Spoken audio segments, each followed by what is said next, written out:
చాలా మంది ఇప్పుడు ఫీవర్ వస్తే ఏం చేస్తారో డాక్టర్ మామూలుగా సిబిపి టెస్ట్ రాస్తాడు, 100% రాస్తాడు.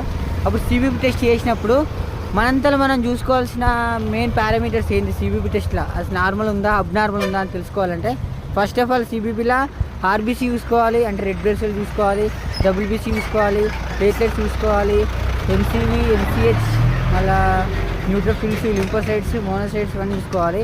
ఈ న్యూట్రోఫిల్స్, లింపోసైట్స్, మోనోసైట్స్, బేసోఫిల్స్ అనేటివి ఇవి డీసీ కౌంటు, అంటే డబ్ల్యూబీసీ కౌంట్, తెల్ల రక్త కణాల కౌంటు.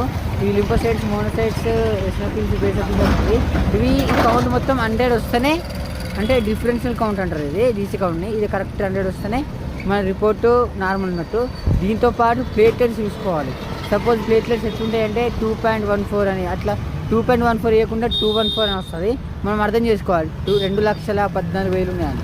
అట్నే ఫుల్ స్టాప్ కూడా ఇస్తారు, టెన్షన్ పడుతూ అంతే, చూసుకోవాల్సి మాత్రం అంతే.